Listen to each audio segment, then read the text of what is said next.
아내의 묘 앞에 멈춰 선 상철의 눈에 충격적인 광경이 들어왔어요. 측량 말뚝이 박혀 있고 누군가 무덤 주변을 표시해 놓았습니다. 손이 떨리기 시작했어요. 이럴 수가!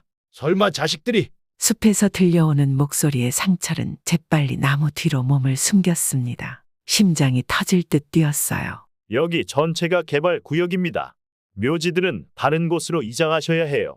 낯선 정장 차림의 남자와 함께 서 있는 사람은 태영, 민호, 수진, 그의 자식들이었습니다. 아버지한테는 비밀로 해야 해. 어머니 산소가 여기 있다는 거 아시면 절대 동의 안 하실 거야.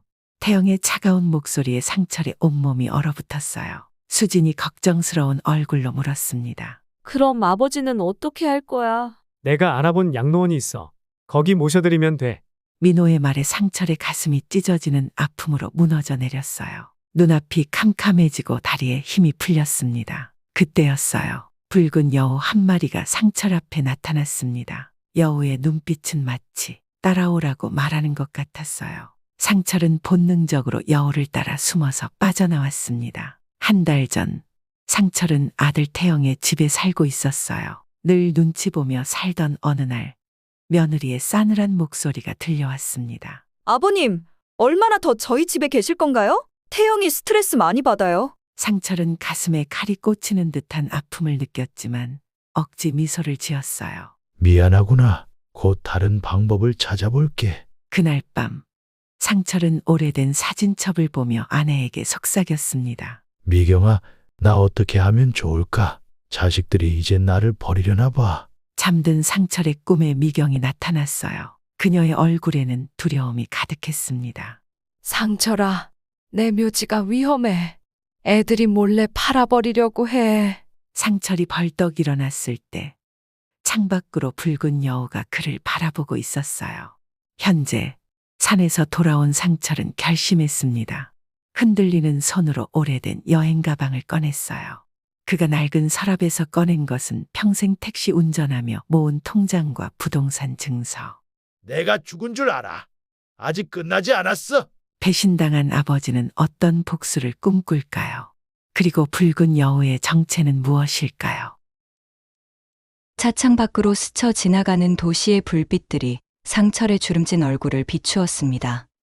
75년의 세월이 깊게 패인 그의 눈가에는 말로 다 할 수 없는 인생의 무게가 담겨 있었습니다. 오늘도 그는 아내의 사진을 품에 안고 잠자리에 들었습니다. 미경아, 오늘도 힘든 하루였어. 태영이네 집에 있으니 편할 줄 알았는데 내가 있으면 안 될 자리 같아.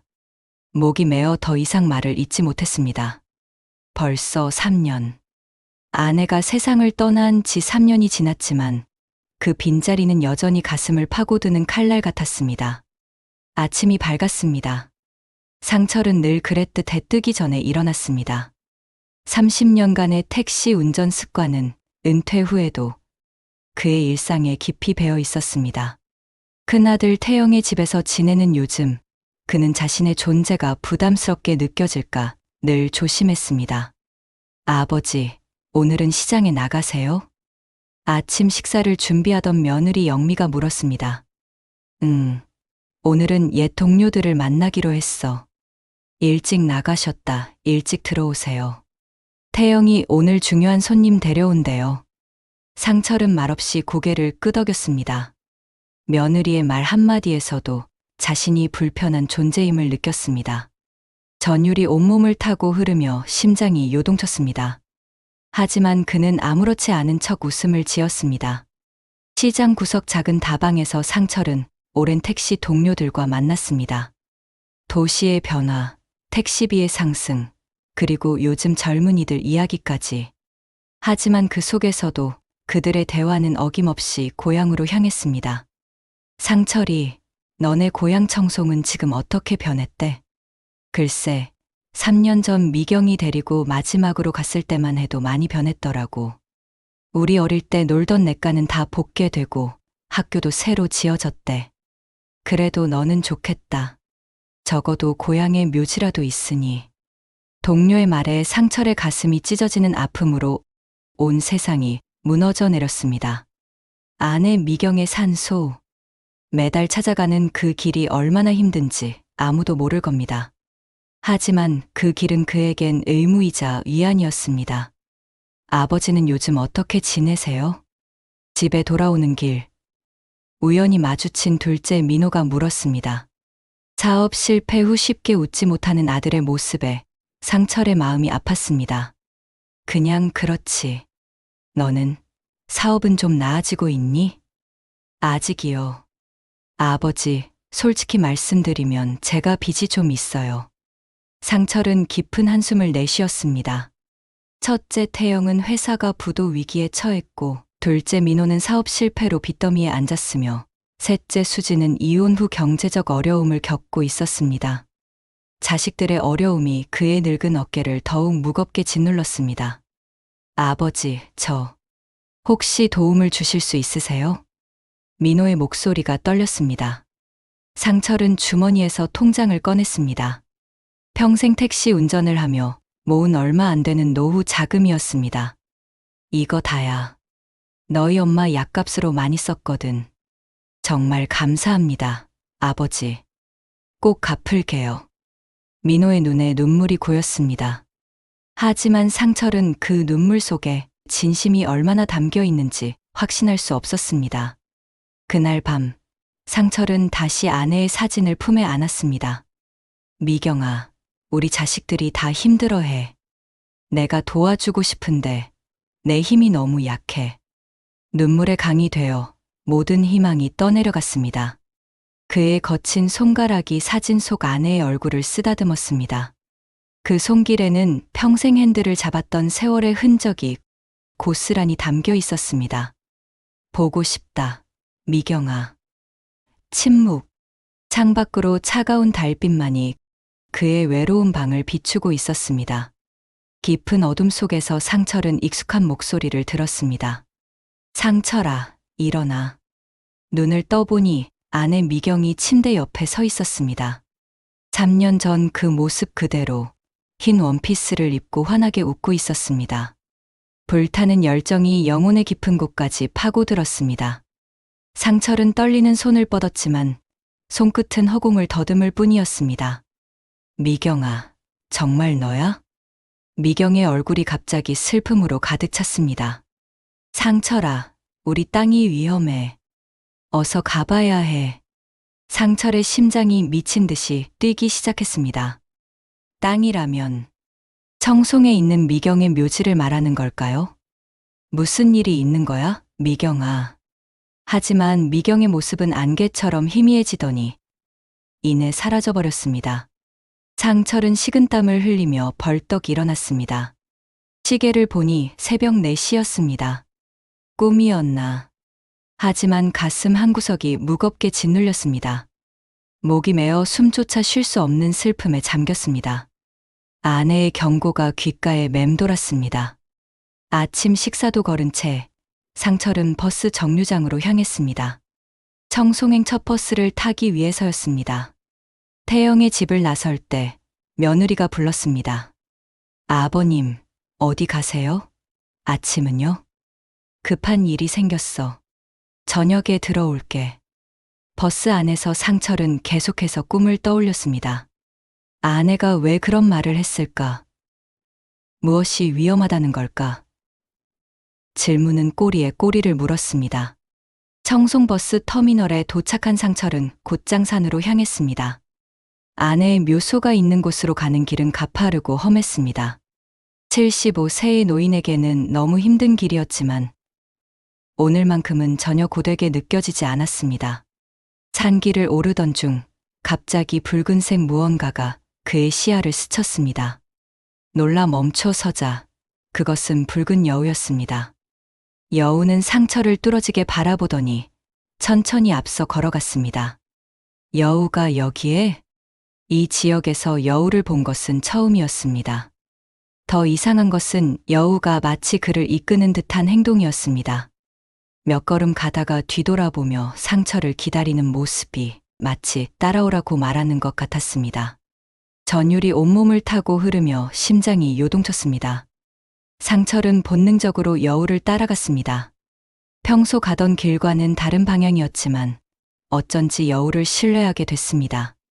산 중턱의 작은 능선에 도착했을 때 여우는 갑자기 숲속으로 사라졌습니다. 상철이 주변을 살피는데 멀리서 들리는 사람들의 목소리가 들렸습니다. 조심스럽게 소리를 따라가 보니 놀랍게도 그곳에는 그의 자녀들이 있었습니다. 태영, 민호, 수진이 모두 모여 있었고 낯선 남자가 측량기를 들고 주변을 살피고 있었습니다. 상철은 급히 나무 뒤에 몸을 숨겼습니다. 이 정도 면적이면 충분합니다. 개발 회사에서 좋은 가격에 매입할 겁니다. 측량기사의 말에 태영이 고개를 끄덕였습니다. 아버지께는 비밀로 해야 해. 어머니 산소를 옮겨야 한다고 하면 절대 동의하지 않으실 거야.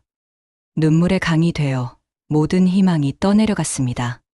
상철의 귀에 믿기지 않는 대화가 계속 들려왔습니다. 아버지를 어떻게 할 거야? 수진이 물었습니다. 내가 알아본 양로원이 있어.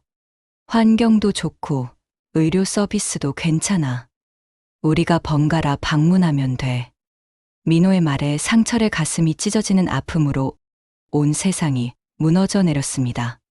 그의 손이 떨리기 시작했습니다. 눈앞이 흐려졌습니다. 갑자기 붉은 여우가 숲에서 뛰쳐나와 자녀들 앞에 나타났습니다. 여우는 으르렁거리며 이빨을 드러냈습니다. 자녀들은 놀라 뒤로 물러섰습니다. 뭐야, 저건. 여우는 마치 그들을 위협하듯 짖더니 다시 숲으로 사라졌습니다. 측량기사는 얼굴이 창백해진 채 주변을 경계했습니다. 불길한 징조입니다. 이런 일은 처음이네요. 상철은 그 자리에서 빠져나왔습니다. 몸은 천근만근 무거웠지만 마음은 이상하게 가벼웠습니다. 이제 그가 해야 할 일이 무엇인지 명확해졌기 때문이었습니다. 아내의 묘소를 향해 걸으며 상철은 결심했습니다. 미경아, 걱정 마. 내가 지킬게. 태영의 집으로 돌아온 상철은 저녁 식사 자리에 앉았습니다. 식탁에는 이상한 긴장감이 감돌았습니다. 자녀들의 배신을 목격한 후 그들의 평범한 대화조차 가시처럼 가슴을 찔렀습니다. 아버지, 오늘 어디 다녀오셨어요? 태영이 물었습니다. 상철은 젓가락을 든 손이 미세하게 떨리는 것을 느꼈습니다. 그의 눈빛이 흔들렸습니다. 오랜만에 친구들 만나러 갔었어. 거짓말이 입에서 쉽게 흘러나왔습니다. 평생 정직하게 살아온 그였지만 지금은 진실을 감추는 것이 필요했습니다. 전율이 온몸을 타고 흐르며 심장이 요동쳤습니다. 그러셨군요. 내일은 민호도 와요. 가족 모임 같은 거 하려고요.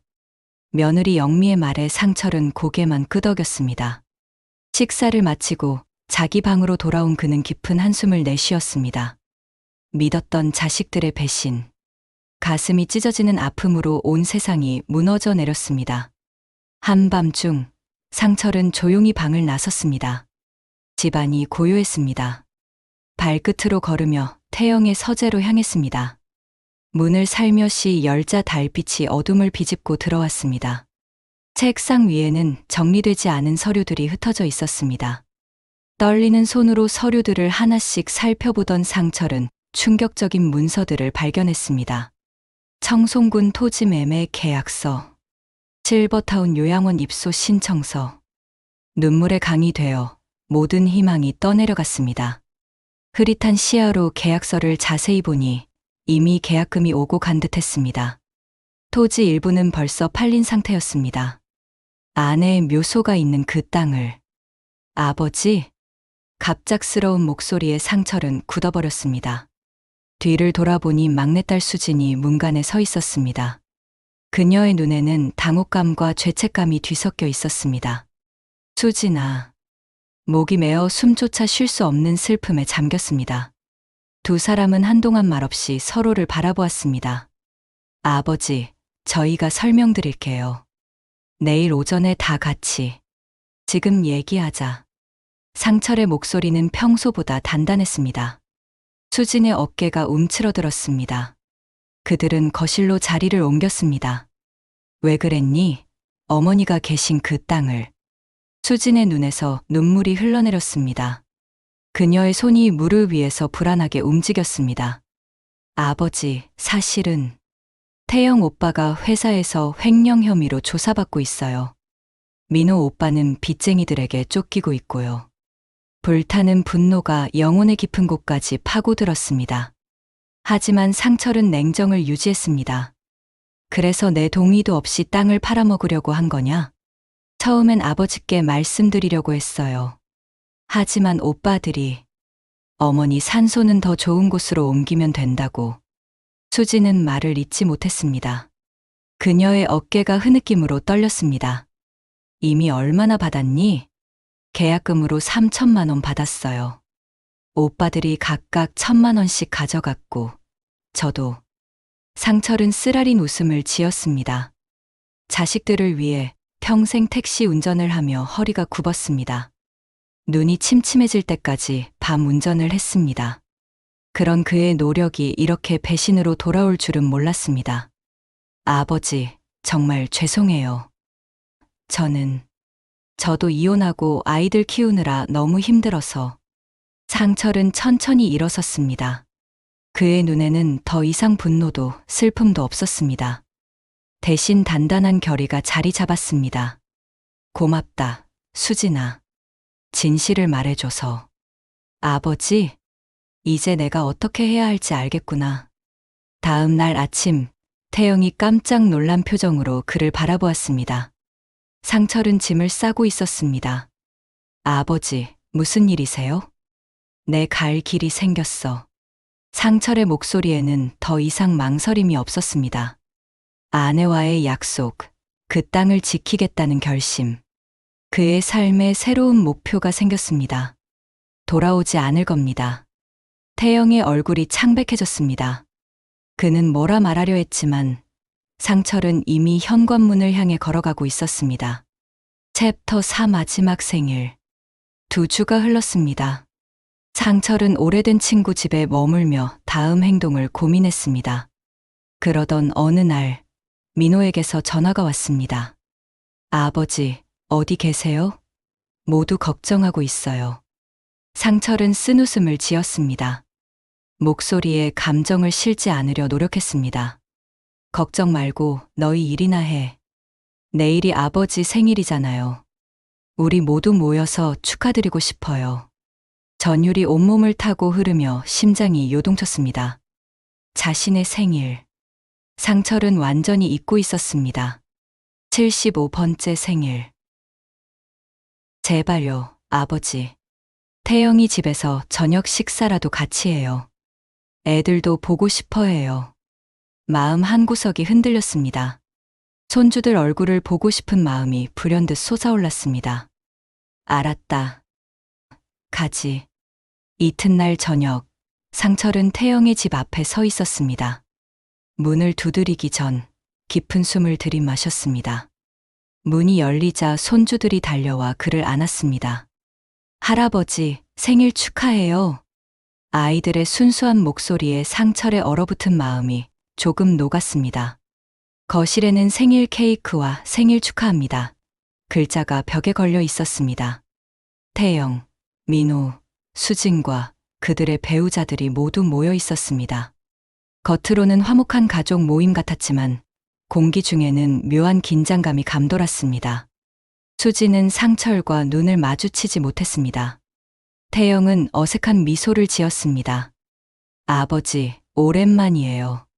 건강해 보이셔서 다행이에요. 식사는 조용히 진행됐습니다. 손주들의 제잘거림만이 침묵을 깨뜨렸습니다. 케이크를 자르고 생일 노래를 부른 후 태영이 목을 가다듬었습니다. 아버지, 사실 오늘 중요한 얘기가 있어서 모시게 됐어요. 상철은 담담하게 고개를 끄덕였습니다. 그는 이미 알고 있었습니다. 자녀들의 계획을. 아버지, 이제 연세도 있으시니 좋은 양로원을 알아봤어요. 시설도 좋고 의료진도 상주에 있어서. 불타는 열정이 영혼의 깊은 곳까지 파고들었습니다. 하지만 그것은 분노였습니다. 상철은 천천히 숟가락을 내려놓았습니다. 방 안이 순식간에 조용해졌습니다. 다 알고 있다. 단내 글자였지만 그의 목소리에는 평생의 무게가 실려 있었습니다. 자녀들의 얼굴이 창백해졌습니다. 어머니의 묘지를 파는 것도 알고 그 돈을 나눠 쓴 것도 알고 나를 양로원에 보내려는 계획도 다 알고 있다. 가슴이 찢어지는 아픔으로 온 세상이 무너져 내렸습니다. 하지만 상철의 눈에는 더 이상 눈물이 없었습니다. 대신 확고한 결의가 빛났습니다. 아버지, 저희가 설명할 것 없다. 상철은 천천히 일어섰습니다. 그의 허리는 더 이상 굽어 있지 않았습니다. 마치 모든 짐을 내려놓은 것처럼 똑바로 섰습니다. 너희가 나를 버리는 게 아니다. 내가 너희를 버리겠다. 목이 메어 숨조차 쉴 수 없는 슬픔에 잠겼습니다. 하지만 그는 흔들리지 않았습니다. 평생 택시 운전하며 너희를 키웠다. 학비, 결혼 비용, 사업 자금까지. 단 한 번도 내 욕심을 채운 적 없었다. 상철의 목소리가 점점 커졌습니다. 평생 참아온 감정이 폭포수처럼 쏟아져 나왔습니다. 그런데 이게 내가 받은 보답이냐? 아내의 무덤까지 팔아먹으려 하다니. 수진이 흐느끼기 시작했습니다. 민호는 고개를 숙였습니다. 태영만이 뭐라 변명하려 했지만 말문이 막혔습니다.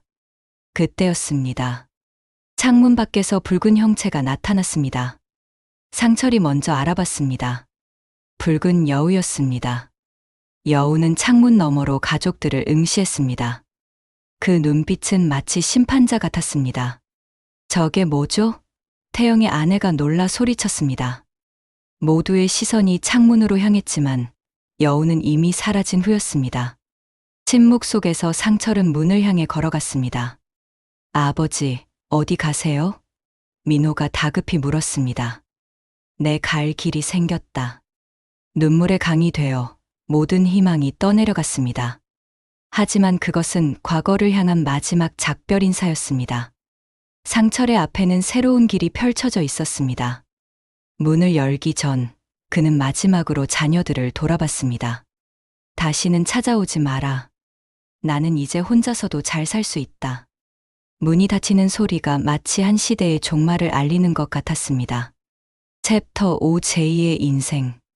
봄비가 내리는 오후, 상철은 청송의 오래된 집 마당에 서 있었습니다. 30년 만에 돌아온 고향집은 낡고 쓸쓸했지만 그에게는 새로운 시작의 장소였습니다.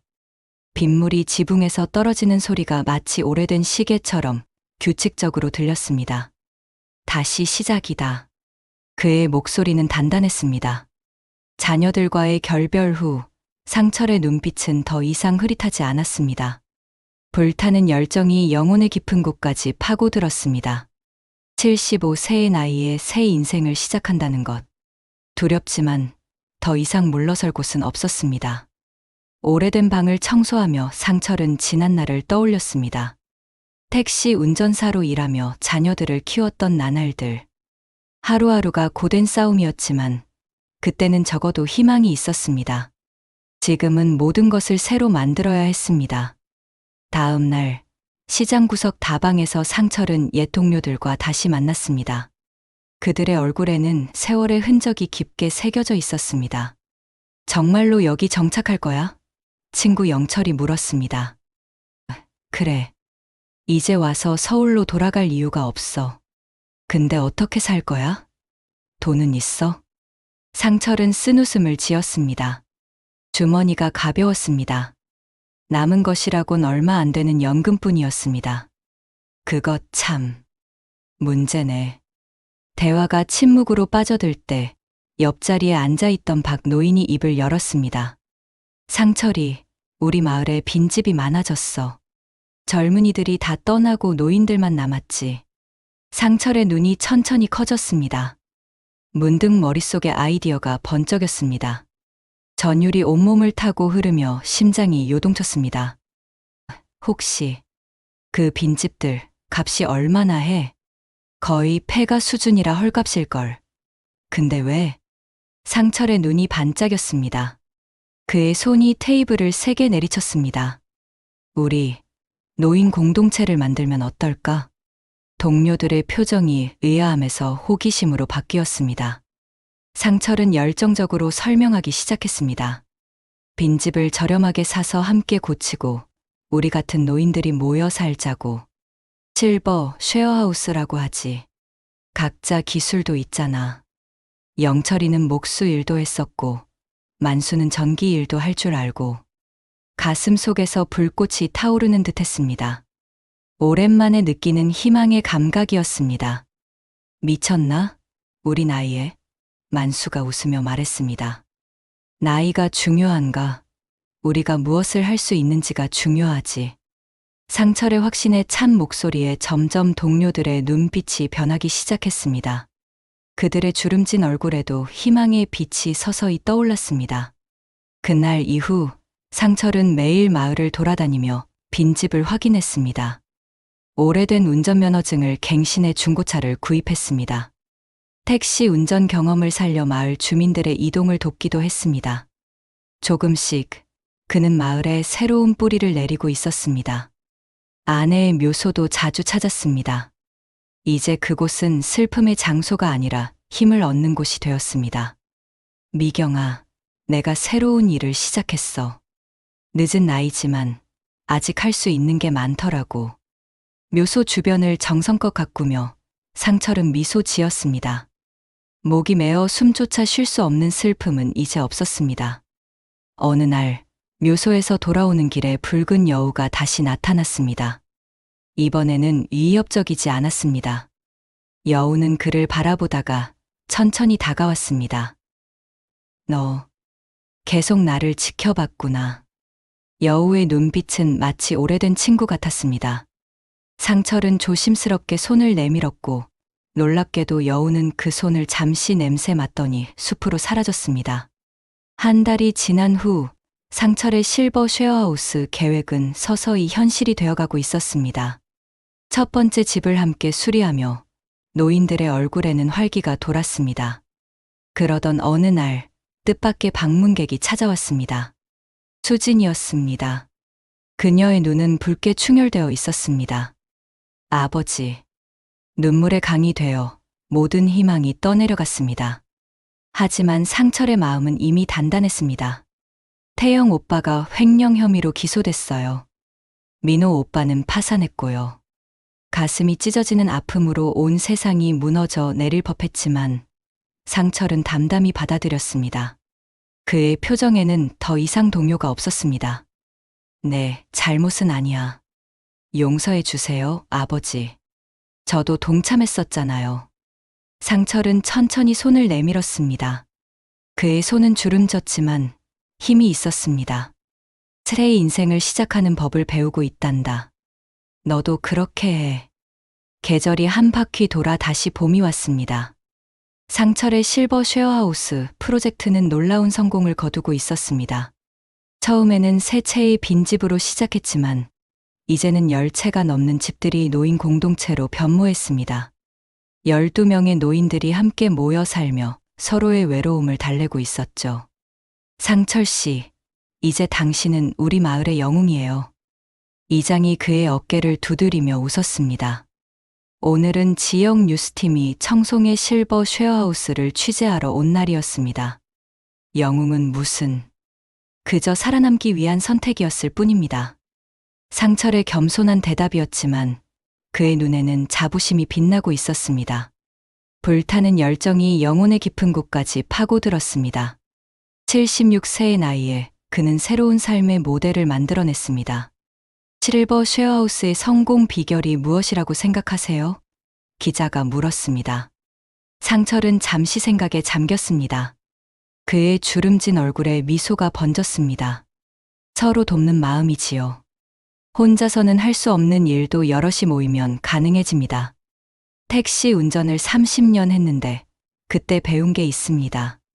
목적지는 저마다 다르지만 가는 길에 서로 도우면 모두가 편해진다는 것이죠. 취재가 끝나고 마당에 모여 앉은 노인들은 환하게 웃고 있었습니다. 과거에는 외롭고 쓸쓸했던 이들의 얼굴에 이제는 생기가 돌았습니다. 상철은 그 모습을 바라보며 가슴이 뭉클해졌습니다. 저녁이 되자 문득 아내 생각이 났습니다. 오늘따라 미경이 더 보고 싶었습니다. 상철은 묘소로 향했습니다. 석양이 산을 붉게 물들이고 있었습니다. 묘 앞에 도착한 상철은 무릎을 꿇고 앉았습니다. 미경아, 오늘 우리 마을 이야기가 뉴스에 나온대. 내가 자랑스러워할 만한 일을 했어. 목이 메어 숨조차 쉴 수 없는 슬픔에 잠겼습니다. 하지만 그것은 예전과는 다른 감정이었습니다. 상실의 슬픔이 아닌 그리움이 묻어나는 따뜻한 감정이었습니다. 처음엔 화가 나서 시작한 일인데 이제는 정말 보람을 느껴 자식들이 버렸다고 생각했는데 오히려 더 큰 가족을 얻었어. 갑자기 바스락거리는 소리가 들렸습니다. 상철이 고개를 돌리자 익숙한 붉은 형체가 나무 사이로 나타났습니다. 여우였습니다. 1년 동안 여러 번 보았지만 오늘의 여우는 무언가 달랐습니다. 더 가까이 다가왔고 그 눈빛이 더 깊었습니다. 전율이 온몸을 타고 흐르며 심장이 요동쳤습니다. 여우는 그를 바라보며 천천히 다가와 불과 몇 걸음 앞에 앉았습니다. 내가 계속 나를 지켜봐 준 거였구나. 여우의 눈빛에서 상철은 무언가를 느꼈습니다. 그 눈에는 마치 미경의 따뜻한 미소가 담겨 있는 것 같았습니다. 가슴이 찢어지는 아픔으로 온 세상이 무너져 내릴 법했지만 대신 말할 수 없는 평화가 그를 감쌌습니다. 미경아, 혹시 내가? 여우는 그를 바라보다 천천히 고개를 돌렸습니다. 그리고 석양 속으로 걸어가기 시작했습니다. 몇 걸음 가다가 돌아보며 마치 작별 인사를 건네는 듯했습니다. 눈물의 강이 되어 모든 희망이 떠내려갔습니다. 아니, 오히려 새로운 희망이 밀려왔습니다. 여우는 서서히 안개 속으로 사라졌고 더 이상 보이지 않았습니다. 안녕, 미경아. 이제 걱정 마. 나는 잘 지낼 테니. 돌아오는 길, 상철의 발걸음은 가벼웠습니다. 마을이 가까워지자 그의 새 집에서 불빛이 반짝였습니다. 동료들이 저녁 식사를 준비하며 그를 기다리고 있었습니다. 그때 익숙한 자동차 한 대가 마을 입구에 서 있었습니다. 다가가 보니 수진이었습니다. 그녀의 옆에는 두 아이가 있었습니다. 아버지, 아이들이 할아버지가 보고 싶다고 해서. 상철의 얼굴에 따뜻한 미소가 번졌습니다. 수진의 눈에 눈물이 고였습니다. 오빠들은 아직 용기가 없어요. 하지만 저는 아버지의 모습을 보고 싶었어요. 정말 멋지세요. 상철은 손주들을 품에 안았습니다. 그리고 수진에게 손을 내밀었습니다. 우리 집에서 저녁 먹을래? 새 가족들을 소개해 줄게. 석양이 완전히 저물고 별들이 하나둘 떠오르기 시작했습니다. 상철의 집에서는 웃음소리가 끊이지 않았습니다. 자식이 버린 아버지가 이웃들과 함께 새로운 가족을 이루었습니다. 어딘가 마을 끝, 숲속에서 붉은 여우가 마지막으로 그들을 바라보았습니다. 그리고 조용히 사라졌습니다. 그것이 여우의 마지막 인사였습니다. 오늘의 영상은 여기까지입니다. 오늘의 사연 재밌게 보셨다면 좋아요와 구독 꼭 부탁드릴게요. 가정에 행복한 일만 가득하길 기원합니다. 감사합니다.